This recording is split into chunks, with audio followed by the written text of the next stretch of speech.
Welcome, everyone. I'm Dick Deming, Medical Director of Mercy One Cancer Center and the founder of Above and Beyond Cancer. Welcome to our weekly cancer education series. It's brought to you in part by a grant from the Iowa Oncology Society. And our topic for this week's program is the social determinants of health, or as our guest would like to call it, the social drivers of health. And we're going to learn what that means and why it's important from our guest, Dr. Nalo Johnson. Welcome. Thank you very much. So Dr. Johnson and I, Dr. Johnson has her PhD in public health. We're going to learn a little bit more about her, but we've known each other. I think we met originally through the Community Foundation. We did. And do work together in public health. So it's such an honor to have you on the show. Thank you. I'm honored to be asked to join you. So before we start talking about our topic, let's learn a little bit about you. Sure. So where are you from originally? I am originally from Iowa, so born in Iowa City and grew up here in Des Moines for most of my early years. And high school was where? High school was actually outside of Iowa, so I moved for high school years out of state. But yeah, all my family is still here in Iowa. Good. Yeah. And then your college and PhD. I know your PhD was in Minnesota. It was. I think you went to college in Massachusetts. I did. You have a good memory. Okay. Yes. So I went to Williams College in Massachusetts and double majored in American Studies and Political Science, and did my PhD at the University of Minnesota. So my PhD is actually in American Studies as well. Okay. Yeah. So when you went to college, what did you think as a freshman entering college? What did you think you would be when you grew up? I thought I was going to be an academic, that I would be a college professor and I would be studying the ways in which systems work and how humans work together to improve those systems. So a lot of emphasis on coalition building methodologies in my work. What was your PhD thesis?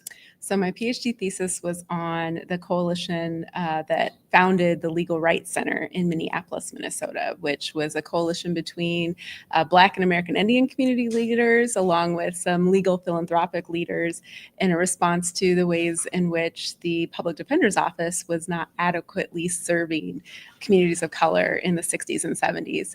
So it was founded as a response to really strive and improve, to have the institution be more responsive to the community and really improve the way in which it functioned. And it's still in existence today. And you are currently the president and CEO of Mid-Iowa Health Foundation. But before assuming that role, you were at the Iowa Department of Public Health, correct? Correct. Which is now part of Iowa Department of Health and Human Services. So when did health become an issue that was of such concern that it became your profession? Yeah. So I went to school thinking I'd have this career in academia, and met my husband at the time, and he was in dental school. And so we had all this literature coming into our apartment, and I just really fell in love with community health. So by the time I graduated, I knew, like, I want to be a practitioner. I actually want to be in the field rather than just studying the field, and really loved that community health space. So we quickly graduated and moved to South Dakota, and I got a job with South Dakota Department of Health and started my career in public health. Right. So. And so from your PhD in American Studies, your first job then out of your PhD was in public health in South Dakota? In community health in South Dakota, So first job with the Avera Health System. So doing their community health needs assessment process. And so worked with a lot of public health colleagues, and that really exposed me to this sector and working with South Dakota Department of Health. And how long were you in South Dakota before you came back to Iowa? We were in South Dakota 7 years and then did a 3-year stint in Colorado and then came back to Iowa. So I said I spent 7 years in South Dakota for him. He needed to come back and spend time in Iowa for me. Good. Well, we are glad you're back. And then you spent some time at the Iowa Department of Public Health. And what was your responsibilities there? Yeah. So I was division director for health promotion and chronic disease prevention at the Iowa Department of Health, or formerly the Iowa Department of Health, which meant I had programming from everything maternal and child health, oral health, again, that chronic disease work. So heart disease prevention, stroke, diabetes, Office of Injury and Violence Prevention. Some of our food and nutrition activities as well. So really the gamut of programming focused on chronic disease prevention. How would you define, or how would you explain, not necessarily define, but explain to people who've heard the term public health, but what do you think is the essence of what public health is? I think there are many aspects of public health. So when I started my work in South Dakota, I was an evaluator over their chronic disease programming. So a lot of that programming focused on prevention efforts. So how are we helping people either address the chronic disease that they're experiencing or do the types of decision-making and participation in programs that help prevent that chronic disease. When I chose to go into management, I was a supervisor over their disease intervention specialist. So that's communicable disease sector. So very different environment of public health, where really the focus there is how are you responding when a communicable disease emerges, like tuberculosis, like COVID, right? And so how are you communicating what kind of interventions are needed, whether that's medicinally, whether that's quarantine, all of those things. So when I think about the work of public health, I think it's really both ends of those spectrums of where you're trying to prevent disease existing within a community, but also or be responsive to that disease that exists, as well as from the prevention standpoint and more of a chronic disease focus and where you're trying to help keep people as healthy as possible. I think most people, when they think of health, and especially health care, think of the doctors that they see or the hospital they go to. When you think of public health, obviously it's a huge matrix of collaboration. I mean, there are public health hospitals, so but they are rare compared to other hospital systems. How does public health operate in Iowa? Yeah. Without it being, I mean, we don't usually think of the University of Iowa health system as a public health hospital. Right. How does public health work in the state? So maybe I'll throw out an example. So someone in public health describe public health to me as, so you're sitting alongside the river and all of a sudden you see a baby floating in the river kind of struggling, and you rush in to save the baby, and then there's another baby, and then public health thinking is, well, let's go upriver and see why are there babies falling into the river, instead of just constantly pulling the babies out of the river. And I love that concept of, going upstream. What is the cause of health problems fundamentally, and how can we help prevent disease processes? But it's not like public health necessarily has all the workers that are going to be doing the work. Correct.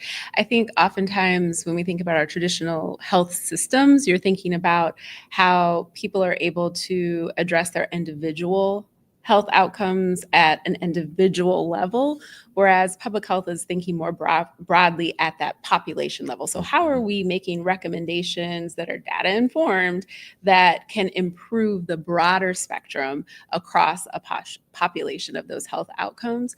So yes, there are the specific kind of emphasis on areas like the chronic disease prevention or communicable disease, but we're also working in a space around evaluation and gathering data of information so we can inform what types of policies may exist, whether that be at a local, state, or a federal level, that can address that upstream problem of those babies falling into the river. And that's not a duty that is assigned to a health system that's responsible for individual health care. Right. Most, I don't know what percentage, but probably 90% of what we do in a health system is taking care of problems and not so much focused. Again, as a cancer doctor, pretty much our job, I mean, I might do speaking and education around prevention, but the board certified cancer doctors spend most of their time not on prevention, but on the actual treatment of cancer. I think primary care that takes care of, from the time the baby's born up through families, they get more involved in the systematic attention we pay to prevention, which might include vaccinations, Right. but it also includes healthy eating and exercise, and you get into many of these things that we are now going to go into the field of what we call social determinants of health, or as you like to call it, what are the social drivers? What aspects of the life we live, from the zip code we were born in, to the income of our parents, to the grocery stores we had in the neighborhood, to the schools we went to, how do all of those affect our health? So I've heard people say, with the data to back it up, that the zip code that we were born into has more of a determinant of what our health will be as an adult than our entire genetic code. Correct. Maybe elaborate a bit on that, or give some, how would you define social drivers of health? Absolutely. So the concept of social determinants of health, which now we're using the language of social drivers, and I can go into a little bit about that in a bit, but that concept of social determinants of health, I think, was really important to be adopted in the public health sector, because what it did was acknowledge this aspect that really only about 20% of someone's health outcomes were driven by their healthcare access or the quality of care that they were receiving or the types of individual health behaviors that they were practicing. That the remaining 80% of health outcomes were driven by things like access to quality nutrition, access to stable housing, access to a quality education that could create economic stability in their household. So all of those things that were shorthand referred to as social determinants of health, I guess I look at it as those social, those economic and environmental barriers that can impact your health outcome. And being able to acknowledge that we could look outside of just healthcare access or individual health behaviors to impact health allowed not only the public health sector to kind of activate differently around how to address health needs, but really brought in all of these other community partners who understood that they were seeing the people that they served be unhealthy as well, but they didn't necessarily work at a health system to be able to address that particular need. Now they saw a way in which they could enter in to supporting individuals in their community or the community members that they serve through the lens of the work that they did through that social determinant space. Most recently, this shift in language between social determinant or social driver has really been adopted within the community health clinic realm. And thinking about, when you say social determinant, it seems like there's nothing that can be done about it. Whereas it's your fate. It's your fate. Yeah, like you're born in this zip code. It's your That's fate. It. You're going to die at age 52, not 80. Right. Exactly. Gotcha. But understanding that actually these aspects are all really drivers of health outcomes allows us to understand we actually can act upon these different concepts, ideas, and in that way help change things to perhaps make it less of a barrier or produce more healthy outcomes for individuals. So as an organization, when we did our new strategic framework and adopted it last year and entered into it in 2025, we chose to use that social drivers of health language, but you'll see me say both. Right. And if you use an acronym that's the same letter, so you can still use SDOH. Yes. Let's give an example. So in the cancer world, we have known for a long time, because we have cancer is a reportable diagnosis, and we have statistics, and over the last 10, 20 years, we've done a better job of also collecting not only what type of cancer and what stage and incidence and mortality, but also some of the social factors such as race and income level, and do you have insurance or not. Mhm. And so we know and have known for many years that, for example, African American women present with their breast cancer at a higher stage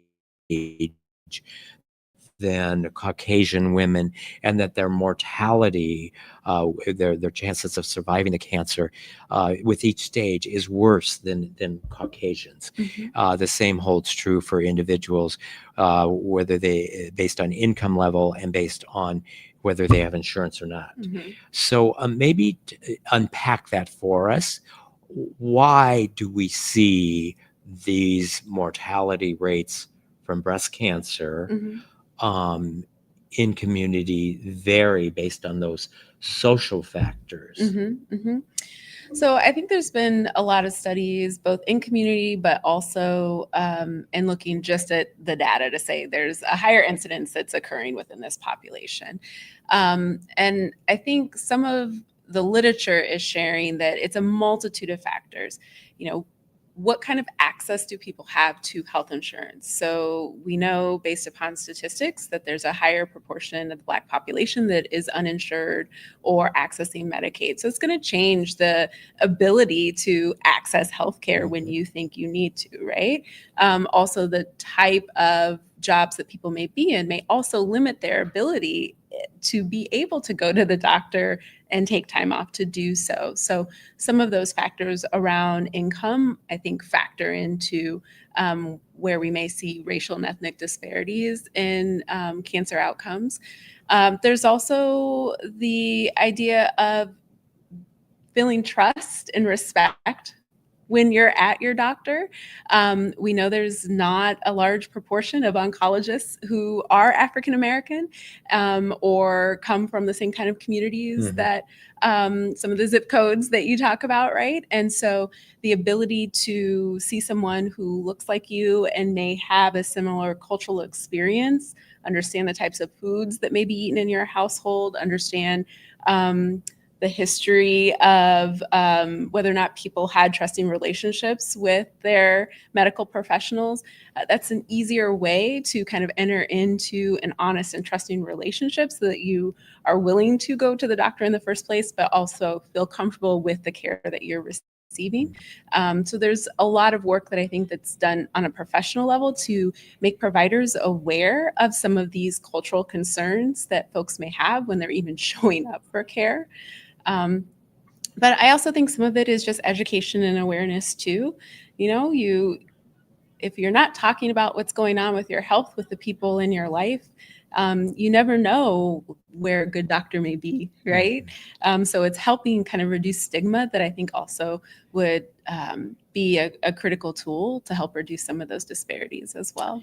In many aspects of the health we enjoy or suffer as adults, starts at a young age. Mhm. And I know that your organization and many are very much focused on those first years of life where a lot can happen that can set one on a trajectory related to physical health and education and exercise and all of the things that play a very important role on the health we either enjoy or suffer as adults. Absolutely. And thinking about, I think for a long time, our organization has had an emphasis on children and youth, but also recognizing that children and youth live in families and live in communities. So to be able to broaden that conversation, again, from that public health standpoint, we're not just talking about the individual, but we're talking about the community, I think is really important in wanting to support that. Teaching those good habits when you're young will carry on with you throughout life, and you have the ability to influence the others in your community as well. A lot of the social drivers are related either directly or indirectly to to income, Mhm. to having enough money to procure some of the um, fundamental essential elements that you need to live a healthy life and to have the best chance, whether that is fresh fruits and vegetables, which cost more than Twinkies cost. I mean, it's ironic that back in the day of the early ages of as we were developing societies, that the peasants' diet were the picking fresh fruits and vegetables and killing game and catching fish, and those are sort of the fundamentals of a healthy diet, and the king's diet might be with cakes and breads and things that, and now it's totally reversed, that the expensive things are kind of what used to be part of the peasant's diet, if you will, and the cheap things are these highly processed foods that were only available to people who had income, and that has switched. But healthy eating requires income. Having enough money to pay for childcare so that you can have a job requires money. Education requires money. So I'm getting at, you recently helped fund a social pilot program around the concept of supporting income. And maybe tell us a little bit about the background, the data-driven examples of why that hypothetically would be beneficial, and then the program that you helped to fund. Absolutely. So again, thinking on that social drivers or social determinant space, understanding from our perspective, and when I say our, I mean our organization, our board, that economic health and well-being is really the predominant driver of all health outcomes. That was really critical, because I think oftentimes when people say, you work for a health foundation, they're going to expect, oh, I'm funding someone to go to the doctor, or I'm funding someone getting access to health insurance or something like that. So it really was different mind shift for people to understand our connection as a health foundation to wanting to support the economic stability of under-resourced populations in our community. So one of the ways in which we chose to invest dollars was by convening an 11-member funding group. This included both private, public, and corporate funders as a part of this initiative to support a basic income pilot here in Central Iowa. So it is named Uplift, the Central Iowa Basic Income Pilot. So sometimes you may refer to it or hear it referred to as Uplift. And this was really critical because there's about 150 of these pilots occurring across the country the last few years. A lot of them popped up during COVID. You saw communities using ARPA dollars in collaboration with philanthropic dollars to support these pilots.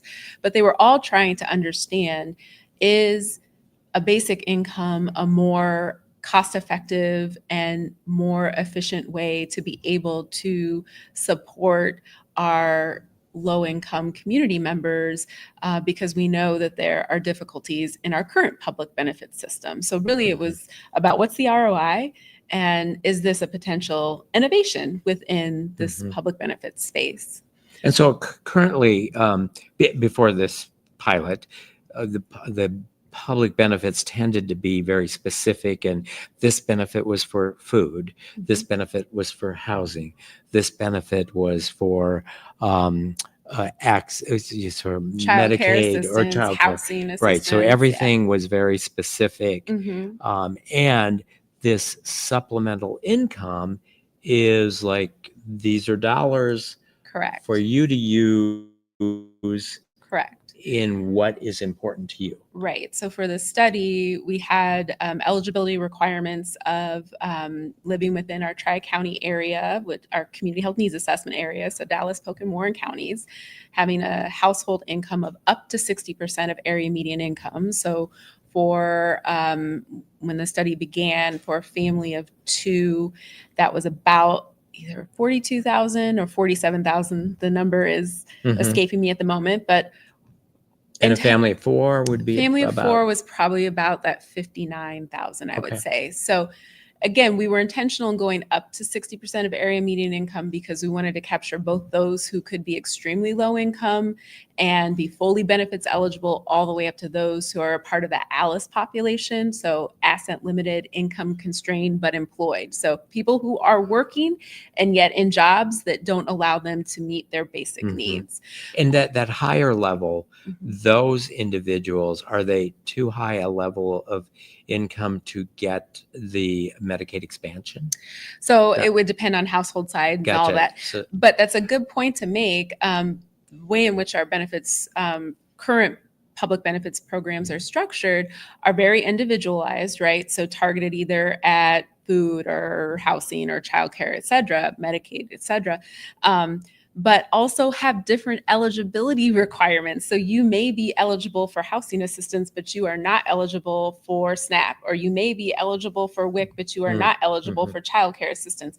And folks need to fill out and certify at different times for each of those Right. programs. Like, it's a very and you difficult sometimes and run the cumbersome risk that program. if your income goes up, you may become ineligible, but the offset doesn't balance, and that you lose more Correct. in benefits than you gain in the, and it's different for each And it's of the different for different. each. And that's something you hear called the benefits cliff. You'll hear some, especially our partners at United Way and others, talk about that, where people will turn down raises that they may be eligible to receive because of the loss of public benefits that they need to offset their current salary. So again, and think about all of the investments in the bureaucratic systems to support all of those different benefits types, right? So there's a cost there to us as taxpayers in supporting a system like that. So the concept of basic income is, if you're eligible based upon these requirements, we're providing the support to you directly as a human. In our study, the model is $500 a month. We are supporting this intervention for a 24-month period to get our study data, and that's provided on a prepaid debit card. So people are then able to go and use that at whatever store they need to, whatever vendor they need to, in order to meet whatever need they have at that moment. But again, thinking about, is this a more cost-effective way to be Right. able to get people access to the things that they need? And so philosophically, it would be just like you had gotten this from your employer or from its income. You get to decide how to spend it, Mhm. as opposed to the individual benefits that might be specifically related to Correct. food, housing, childcare, or medical care. This was Correct. And what was, maybe give us a short history of the data or the studies that Mhm. preceded this study Mhm. that gave you hope that this study would prove to be beneficial? Mhm. Well, let me share first about like what we're actually collecting Okay. for data, because I think that's really important. Again, these are very different funder types who have come together to support this effort, and why all of us with our different missions and perspectives felt it was important to support this study was because we thought we needed to learn what the data was telling us, and we think it's a way in which we can inform decision makers on whatever type of programs or policies they may want to develop. And better to have sound, scientifically valid data informing that conversation than just folks' ideas or hunches or anecdotes, right? So the data collection is an extremely important part of this scientifically valid study. This is a randomized control trial. So that means we have 110 participants who have received the intervention of $500 a month. And 140 participants who are in the control group. So they don't receive the $500 a month, but they are still taking the participant surveys. So their experiences are used as a point of comparison with the intervention group. All of the participants, whether they are in the intervention group or the control group, receive a $50 stipend for compensation for their time in answering this survey. I will say our survey response rates are outstanding In both groups? in both groups. And so I think that just shows that the participants and community members themselves know how important it is that we're trying to bring this data and information forward. But I also really credit our project coordination team, which is housed out of the Harkin Institute at Drake University, for really helping engage the participants and really did all of that hard work up front to let them know what a scientific study was and why it would be important that over this 2.5, 3-year period, they continue to answer these surveys. So just a few more points on the data collection. So participants are surveyed every 6 months. They will have their last survey at the end of this year. And all of the questions are pulled from scientifically validated survey tools. We have everything from health and well-being indicators, Kessler 10 for mental health, to financial health and well-being. So indicators off of the consumer financial well-being tool. We have questions around employment. We have questions. The other eligibility requirement was having a dependent in the household because we wanted to understand what that generational impact was. So we have questions around school well-being, school attendance, Right. that kind of thing. So really looking at the broad spectrum. So no one in the study is just a single adult. No, you had to have a dependent in the household, and by federal definition, that would go to age 25. Okay. Mhm. Okay. Yeah. You mentioned that there's a one of the survey tools is a health and wellness, and that includes parameters of physical and mental health. Correct. So people are being asked, and again, this is self-report data, right? But people are being asked about their nutrition patterns. People are being asked about accessing the doctor. So all of those health-related outcomes. In addition to that survey tool, because we deliver the payment on the prepaid debit card, and when I say we, I mean the researchers, are able to then track how the money is being spent. So part of the study, you are allowed to know exactly what they. Correct. And so not in like a creepy Big Brother way. I can't say that Dr. Deming purchased orange juice at the Urbandale Hy-Vee at 6:15. No, not that way. But it allows us, they look at the consumer code so they can understand, oh, this amount of money was used at this type of store. So like a Target, Walmart, like a place where you could get more food, grocery items versus say a retail store where you would get food, clothing, and grocery or cleaning supplies, those kind of things. Or so they use those, I can't remember, they're like NASIC codes or something. I can't remember what it stands for, to identify the type of place where the money is spent. And then they report back to us what percentage is going to what type. So by far over, I would say on average, 45% is always going to food and grocery stores, and then followed by the retail stores where we know that means people are also getting food, groceries, but then also other basic needs like clothing. Right. And part of that, and I'm not being critical, but it might be a little artificial because they do have other sources of income. Some do. And, you know, just how you choose to use that debit card might be the convenience of the debit card versus I don't know how many people pay a mortgage with a debit card or pay rent with a debit card. Correct. And that's why it's important to have not just the tracking of the debit card spending, but also then the participant surveys where they can get that direct feedback. So they can capture, oh, I used this money towards my mortgage. That wouldn't show up necessarily if mortgage, my rent, that wouldn't necessarily show up if a landlord didn't accept a debit card. So that might be offsetting. But so where are we in the 2 years of the funding? Yeah. So the last participant payments went out in April this last month, which is crazy. It's been such a long journey with this project. So that's amazing. And as I shared, the last survey that participants will take will be this fall. So we'll actually receive our final findings analysis from our lead researchers who are at the University of Pennsylvania in June of 2026. And so we'll host a community conversation revealing the findings to the community in June. We are so excited. And when I say we, like we've described this study as a community-wide collaborative learning opportunity. And I think that is such an accurate description because community has been a part of the development of this project. I mean, our community partners were surveyed to name it Uplift, and that's what they identified as the name for the project. Our community partners informed what they thought eligibility should be. Like, community has truly been a part of developing this, as well as the implementation process. Why don't you give us an example or call out the partners who, besides Mid-Iowa Health Foundation, helped to fund the project? Yeah, so like I said, we had 11 funders, and put me on the spot that I don't forget anybody and get in trouble. But Principal Foundation, Wells Fargo Foundation, both at the state and the national level, Bank of America, Intelligent Community Initiative, the Directors Council, and then our 4 public entities, which were City of Des Moines, City of Windsor Heights, City of Urbandale, and Polk County, along with Mid-Iowa Health Foundation. I'm forgetting someone that you put me on the spot with, and I apologize. I'm sure everyone will give you grace. Yeah. Yes. I put you I on the won't spot. send them the link to.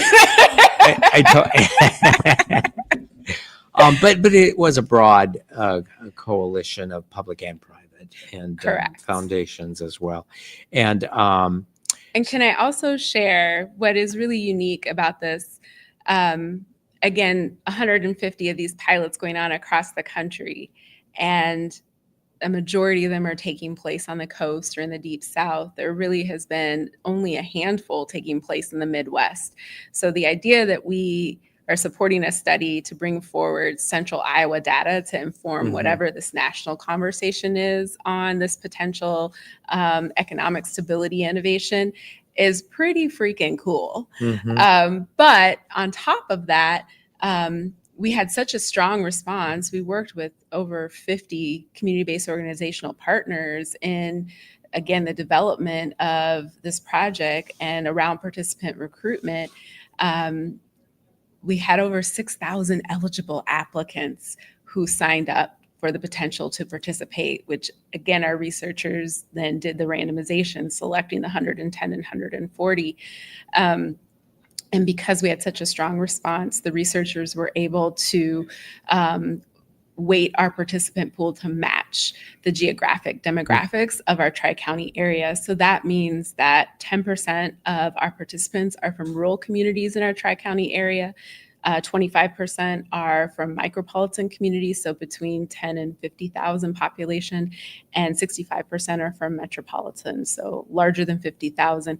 And that represents our geographic demographics. So we're the first study in the nation to have of basic income to have all 3 geographic types within one study area. So from what we are giving to the scientific data around this is amazing, and people should be really proud about that. Right. And this will, as you say, contribute to the data, to the evidence to show what this sort of a program can do, what it can't do, how did it affect health and various other aspects. Obviously, this was an idea that was preceded by some other smaller studies, I would imagine, and maybe share an example of some of the studies that were done prior to this that gave you this hypothesis that this was going to have a positive benefit on the lives of these people. I think probably the most well-known study, which was also conducted by the University of Pennsylvania Center for Guaranteed Income Research, was in Stockton, California. And this really kicked off this interest in, wow, what does a basic income or guaranteed income program look like for a community? So in Stockton's study, some of the findings that came forward were the ability for people who were working part-time to move into full-time positions. Some of the findings around that was that folks had the ability to take time to pursue another job because they had a little cushion in receiving this additional income. The mental health related factors were strong in that study as well. For those who experience poverty, you understand the mental stress around trying to make ends meet is something that's not only experienced by the individual, but that's experienced throughout that household as well. So having better mental health outcomes because you had a reduction in that stress, given that you had this additional income support. I think the other thing that really came through, and this is more on some of the storytelling that participants shared, was the idea that, I had a little extra to say, have a birthday party for my child, or enroll my child into an after school activity. Just these things that I think people who have means take for granted, that really is normalization and how to live a healthy life in a more kind of full life, not just survive, but thrive type of scenario. That anecdotally in the storytelling from participants really stood out to me, in just kind of normalizing, especially for kids who are growing up in less economically stable households, the things that they don't get to experience that really we take for granted if we don't have those concerns. A 2-year study is obviously going to be somewhat limited in looking at things like life expectancy or cancer incidence. We know from more global data over decades that social drivers do affect incidence and mortality related to cancer. That's not a realistic expectation of this study. Maybe people will fund it. I'm happy to make it happen. Maybe share with us from, again, your public health background.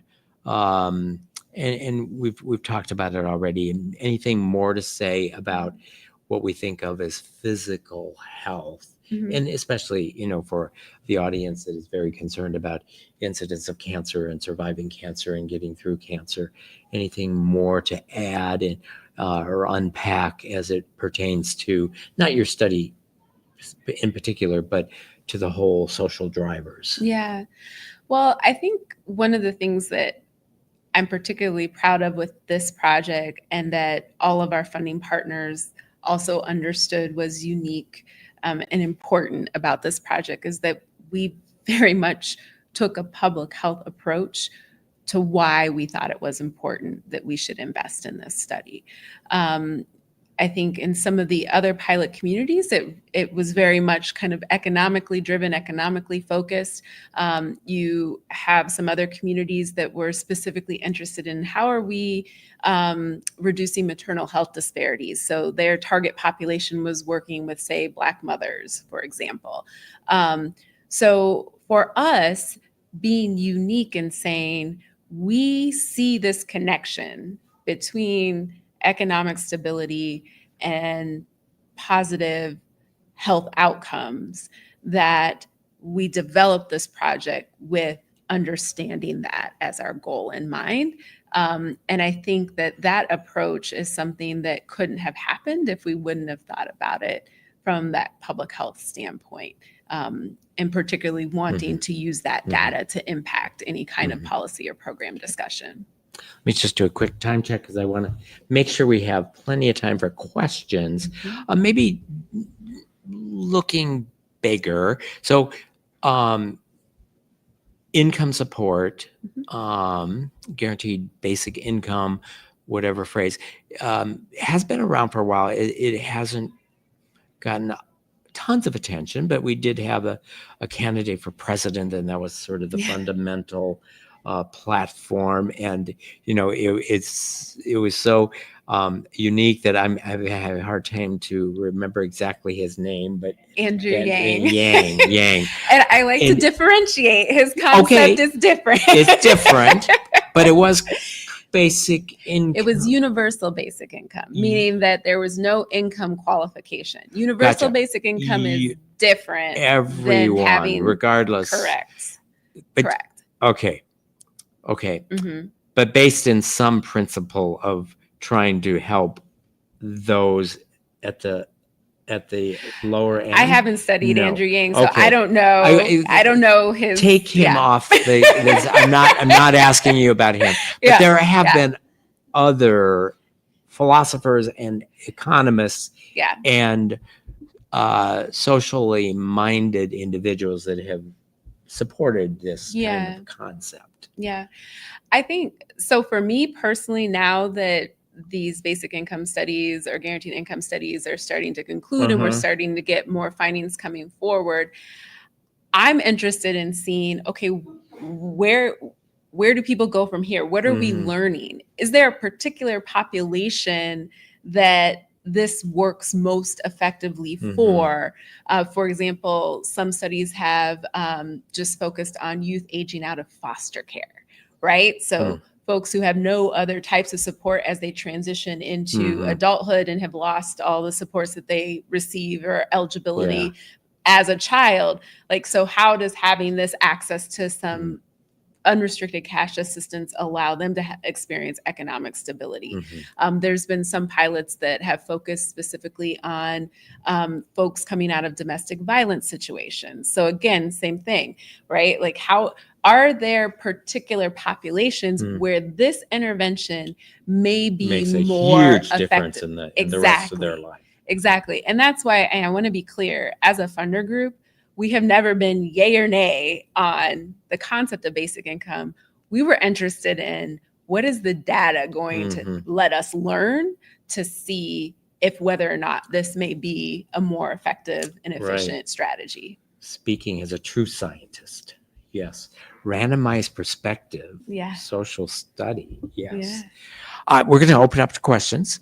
So we have a live studio audience here, and by being here live, they get first chance to ask questions. If you are an individual watching us live streaming right now, you may also ask a question. Please put your question into the comment section of whichever software you're using right now to watch us.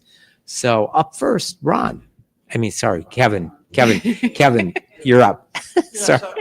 I don't know if are you acquainted with a program in Brazil that was called Family One? One family where they Lula, the president, decided we have poor people. Well, they need money, so he just passed out. I don't think he had any sociological studies on it. But do you have anything? You know anything about the results of that program? I do not, and to be honest, I focus like the research that I have looked at more on what's occurring here in the U.S. So I'm not as well versed in what studies may have occurred internationally. Sorry. Okay. Ron. I hope I'm wrong about this, but it seems to me that I had read somewhere that there was some real pushback against allocating money to families, and that sound like it was aggressively taking shape. It's hard to imagine that. Yeah, so in the 2024 legislative session, there was legislation that was put forward to preempt any local or county, city or county government from implementing any type of basic income or guaranteed income program. It did pass and was signed into law a year ago. I think, again, the idea of wanting to bring forward data to inform decision making is really what we've tried to promote. So it's unfortunate that any decisions were made before we had our local data available. So I think part of this process that I feel has been really important is helping people understand how research works, and that to do something like a randomized control trial and having a 2-year intervention period, which means the longer your intervention, the cleaner your data will be, the more accurate your data will be. That's going to take time. So I am still excited to be able to bring the findings forward to the community, because a lot of investment, both time and expertise, has gone into creating this study and making sure that it's able to go to its And fruition. for this 2-year study, the governmental entities you mentioned were the city of Des Moines, the city of Windsor Heights, the city of Urbandale and Polk County. Had they already fully funded? Correct. So the law that was passed didn't actually affect this 2-year study. Correct. But obviously, a governmental agency couldn't participate in extending the study or doing another study. Correct. Without a change of state law. Poon? any part of the study that focused on healthcare for prevention and vaccination for the youth, especially with HPV? I'm trying to recall what types of questions are on the survey tool. I don't think there are any vaccination specific questions. I think they're more about have you been to a doctor? Were you able to access a doctor? Those type of questions, but not vaccination specific. Yes, Gary. I was thinking of the fact that, using those prepaid cards and that, and I do know that each store has their own merchant codes, well, generalized merchant codes. So yeah, I can see how that works. I'm curious, any of them come in by, try to go to an ATM to get the cash out? So it is, they're with a credit union, right? So they're signed up as participants through a credit union to be able to receive this card. So, right. So they would have the ability to be able to take any kind of portion of that from cash if that's what they chose to do. So again, that's why it's important to have both the tracking of the debit card and capturing what participants are telling us about how they're using that cash. And I'm also interested as to the age groups, of these surveys. Are they young families, or are they old people, or in that, or what is the general? In order to be able to participate, having to be 18 or older, just from passing the Institutional Review Board or IRB standards, right? We didn't have any youth specific to this process who are answering the surveys. But again, wanting to capture if youth are in the household is why there was an eligibility requirement, that there was a dependent in the household. So we have the actual participant who is answering questions around, say, the school readiness or school attendance, those kind of things on behalf of the youth in their household. And the dependent had to be a youth dependent. It couldn't be like a parent. No, it was parent. By federal definition, so up to age 25. So not from like a caregiver standpoint for a parent. No, we were looking at the younger age. Okay. Angelina. Yes, being Mexican descent, what we call comfort food. Now realizing, being educated, a lot of my family members all got certain types of cancer, and realizing it comes back to how we were eating and the types of food we ate. In this program, are you doing educational? Because you are dealing with culturals and having to flip that switch going, but a tortilla is actually good for you. No, not really. Not in quantities. So we're very clear or receive very clear guidance from our researchers that if we are seeking to understand the impact of the intervention of basic income, that we couldn't introduce other variables like education on other aspects, whether that's financial literacy, whether that's nutrition information. So the only interaction that people are having as a part of the intervention is receiving the income in itself. Now, that's also why we have the project coordination team, because if there are participants that want to access different resources, if they ask for that, then the project coordination team can individually connect them to that resource. But it is not a requirement for anything education or wise to be able to participate in this study. Yeah, I just had a question about the source of the money. The blowback of the naysayers for a program like this oftentimes will point to public indebtedness, the fact that this is a deficit increase or a budget buster to provide money to people like that. Yet the data, limited as it is, suggests that's not the case, that it actually improves local communities and their finances and economies and that type of thing. Is that true? I mean, that's what I'm seeing coming forward from all these findings. I won't know until we get our official report what it looks like for our study, but that's what's coming forward from the findings that have been completed thus far. The other thing that I think has been really meaningful, so in recognition of 1 year of payments, we had a handful, 5 participants participate on a storytelling panel to just talk about what their experience has been like thus far as a part of the pilot study.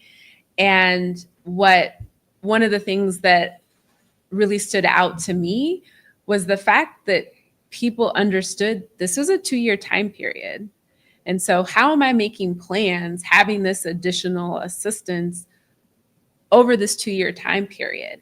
And the way that they talked about, it would be really great if other people could also experience this, right? That this understanding, this is not structured as a benefit to receive forever, but instead a benefit to help get me economically stable within this time period and have my individual plan about how to do that. So I think some of what I'm learning through this process is that some of these assumptions that people are making about folks in poverty are just incorrect. And so we need to think about different solutions that have the potential to be more effective than what our current options are. And you've got data on your side. The other thing is, now that's the negative, the naysayers, the blowback in the public sector. In the private sector, there are those that would look at a program like this and say, no, we don't want people getting this type of assistance from their government. We want them getting this from their church. We want them going to their church to get this type of assistance. And by providing the assistance from the government, it actually can separate people further from their church and the assistance that they could or would be getting there. Do you hear that at all? I haven't heard that specifically, but I can say, especially right now with all of the federal funding cuts that are occurring to a lot of our social service programs and our nonprofit agencies, it's very clear that both from, like, say, a private philanthropy side or a church giving side, there's not enough dollars there to fill the gap in these public dollars. So we need to get innovative and really consider the ROI on these programs. Yeah, I've seen some data that if you look at, I think it's Central Iowa, the number of nonprofits that are, on the verge of being insolvent, there's no way that the nonprofit community can just step in and fill the vacancy that we're going to be seeing from federal state dollars. Mm-hmm. So it's also very forward thinking of those governmental entities, the cities of Urbandale, Windsor Heights, Des Moines, and Polk County, yeah. to invest in these programs. Mm-hmm. When we look at something else that's happening both on the state and the national level is work requirements for being eligible for Medicaid expansion. For example, the millions of people that, and yes, there's exemptions. For example, in the cancer world, if you are a cancer patient receiving active cancer, you don't have to do the work requirements, but every month you have to prove that you still have cancer and are getting treatment in.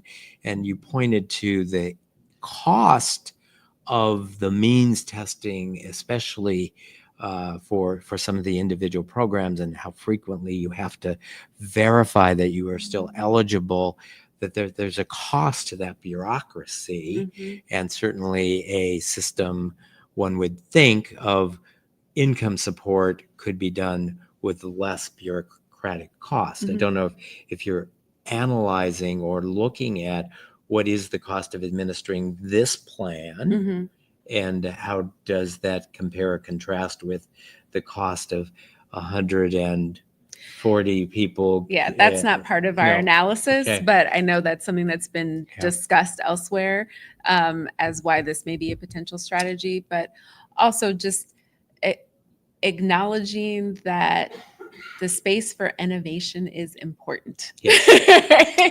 And we're going to end it on that because we've run out of time. Oh my goodness. So that we'll was have so to have you quickly. back again. Thank So our you. guest has been Dr. Nalo Johnson, President and CEO of the Mid-Iowa Health Foundation. Thank you for being with us. Thank you for having me. If anyone watching this knows someone that would benefit by watching it, it will be available on demand beginning tomorrow at the Above and Beyond Cancer YouTube channel and also the Mercy Cancer Center website. I hope you'll join us again next week. Thanks, everyone.